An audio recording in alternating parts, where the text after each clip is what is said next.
everybody, thanks for joining my channel again. I'm going to talk again today about like different prices that my cat, if you hear her in the background, oh my gosh, she's just like 5 months. She hasn't, let's see, September, October, November, December, January. She's just 5 months and she's in heat, and we have to wait until she's 6 months to take her in to get fixed.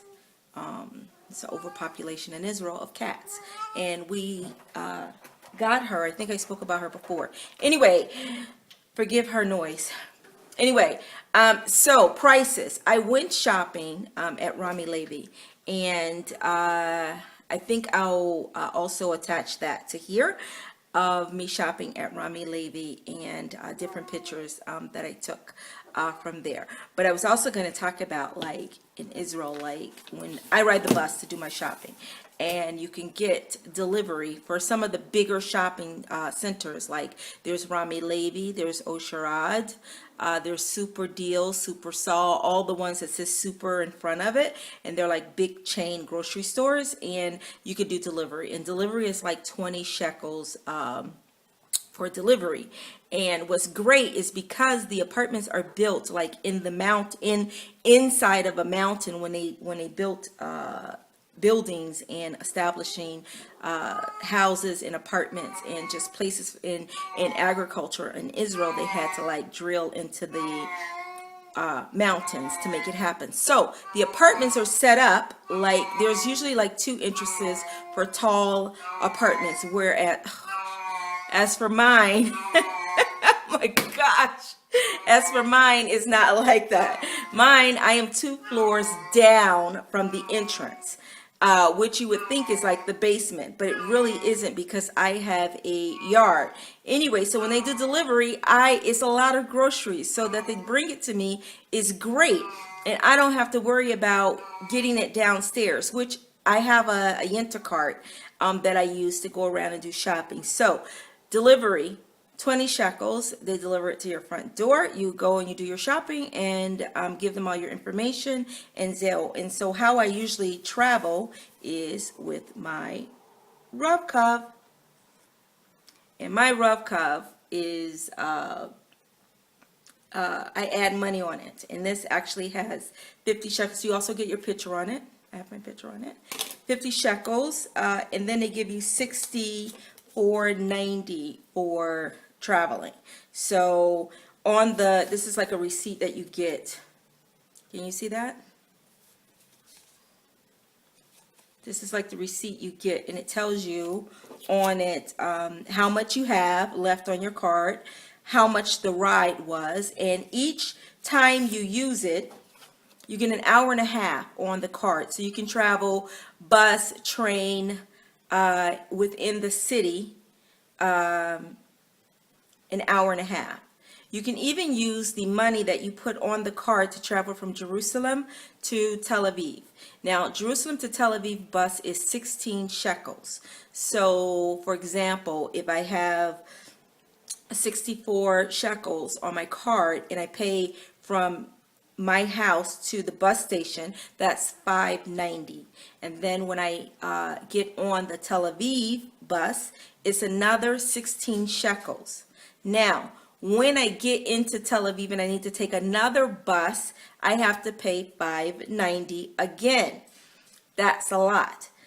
A lot of people who travel on a regular basis from Jerusalem to Tel Aviv get a monthly card that you can get based on zones, which means the card could let you travel from Jerusalem, Tel Aviv, the Gush Etzion area. You can look it up, Gush Etzion, and then that's like one rate. And then you can travel between those 3 areas on your card without paying any extra money, just that one monthly fee.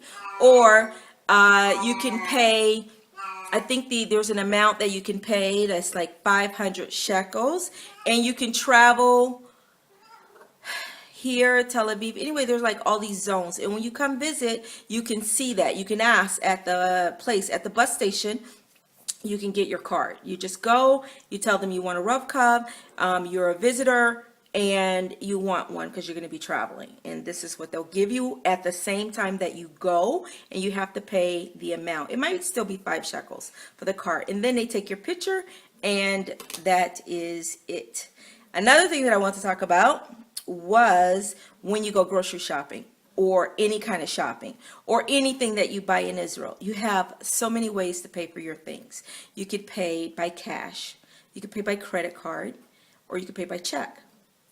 And with credit card and check, you can write a lot of head checks to pay for that one purchase on the card and on with checks. So say your bill is like 600 shekels for your groceries, right? They'll say, how many payments do you want to make this bill in? So you can say, I mean, only if you're a resident, of course.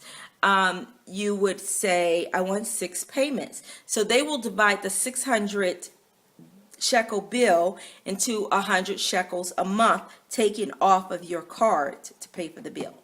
Now you can go in debt like that because you have to keep track of it, like what you're spending, and checks also. And you could do the same thing with all your bills. Even when you go clothes shopping or shoe shopping, you can do that. When you pay your light bill or phone bill or arnona or any bill in Israel, you can do this.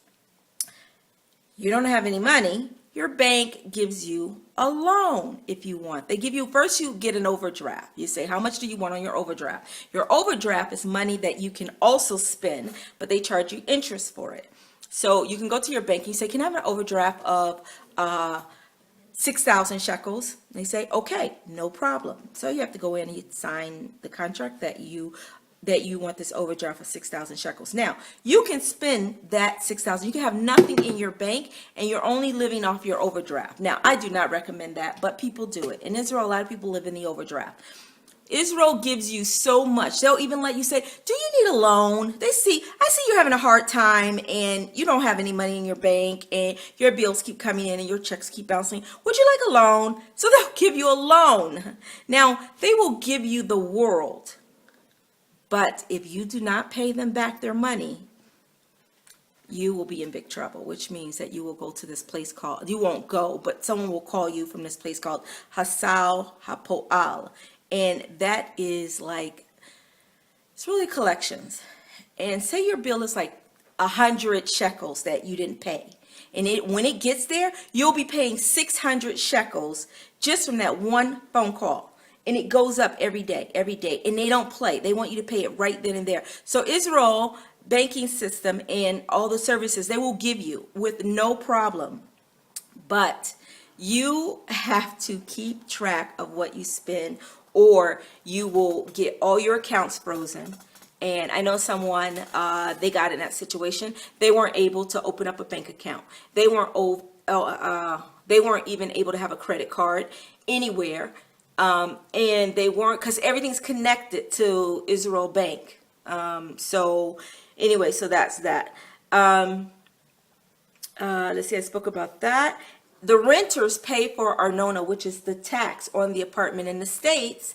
I'm not sure like in France and other places, but in the States, the owner pays the tax on the home. In Israel, the renter pays it. The renter is in charge of paying for the tax on the apartment they rent. We rent this apartment from someone, and we are responsible for paying the tax on it. What else? Also, I was talking about shopping. One thing, I just wanted to show you 2 things that I buy, and I'll just show you the difference in prices. They look all jacked up, but this is Pantene, right? Pantene, I got on sale for $9.90, but it's usually like 15 shekels for Pantene. My daughter and I prefer this one. It's an Israeli company. It's not I don't know if it's an Israeli company, but let's see, was it made in Israel? Yeah, it's made in Israel. So this is 6 shekels, and it does just as well as the Pantene. I bought the Dove on sale. I would never ever buy this, ever. I bought this. I got it for 10 shekels on sale, which is why I bought it. This is also usually like 15 shekels for this bottle. This is always 8 shekels. It never goes up or down, and I love this stuff. This is like the best. It gives me nice bubbles, and this is the best. This is the best. So look at the difference in price. Also, their wipes. like wipes that you can have. You can buy Huggies. Huggies you can get on sale. And Huggies, I have to admit, they do last long, but everybody needs wipes. And these, they sell wipes everywhere. Everybody uses so, I don't even know, I didn't even understand like why people use so many wipes in Israel. And they also use these things in the toilet room, which is the shower thing, which is they call like a douche. And people use that because people don't like to use the toilet paper all the time in the toilet because of course it could stop it up eventually. So people use wipes, lots and lots of wipes, and they have the shower thingy. And of course you use toilet paper, but I guess you didn't use so much. But it's cheaper to buy the Israeli brand than to buy the American brand. So this took like lots of trial and error for me to come to this conclusion of living in Israel and shopping and trying to save money and to stretch money. And people tend to, I just answered someone's question, people tend to buy things that they know and they don't realize that you're in a different country. So you're really paying for the import of the product. I personally enjoy all the Israeli products. I like them. It took me a while to read the back of it or understand what's actually in the product. And once you could do that, things become much cheaper. I believe. What else did I want to talk about? That's it for now. I want to upload a video of places that of Tel Aviv area and just Jerusalem. And I think that's it. Thanks for watching my channel. I really appreciate those that have subscribed. Please, if you look at this video, don't just pass it by. Just like it. I mean, how much does it take you to like the video? Lie. If you don't like the video, like it. Lie anyway and say you like it. And subscribe. I would love for people to subscribe to my channel. And if you have questions, please let me know. Questions, practical questions, not about like, I don't know, but practical questions that I would love to answer for you because I enjoy living here. I would love people to come visit and see this wonderful country and just and see another part of the world. Thanks for watching my channel, and don't forget to like, subscribe. Thank you so much for watching. Another thing, you can't leave the country. If you have a debt in Israel, you cannot leave the country. I don't care who you have the debt with, you can't leave the country. They don't let you. And if you somehow get out of the country, you can't come back until you pay that bill. When you try to come back, they're just going to cart your butt off to jail until you pay that bill. Because you weren't supposed to leave in the first place without paying your bill. They are very serious about taking care of your business and keeping your promises, because when you say you want these payments, or you want this overdraft, or you want whatever they gave you, they expect you to keep your words to pay them back. And if you don't pay them back, you're not leaving this country. You are not leaving. I don't care what the situation is. You are not leaving Israel. When you you can try and purchase your ticket, and then you get to the airport, I'm sorry, you can't go. You've been blocked from leaving the country. So they don't play. I just wanted to throw that in there. So all those things that I said is great when you really need it. And as an American coming is like, wow, you're so excited about it. Yay, I get to, really? You're giving me money for nothing? I don't have no job and you give me, yeah, I'll take it. But you don't realize that you need to pay it back or you're going to be in big trouble. So it's one of the main things about like keeping promises. So, when you give a promise, you should keep it. And that's basically what that's all about. They want to help you. They want to help you succeed and be able to buy things and to have a good life. But you need to pay them back. So I just want to say that you can't leave the country. And if you get out, you can't come back until you pay that debt. Before you even get on the plane to come to Israel, you need to take care of it before you get on the plane. Not when you get off, because you might go to jail. But I just wanted to tell you that. So thank you again. Like, subscribe.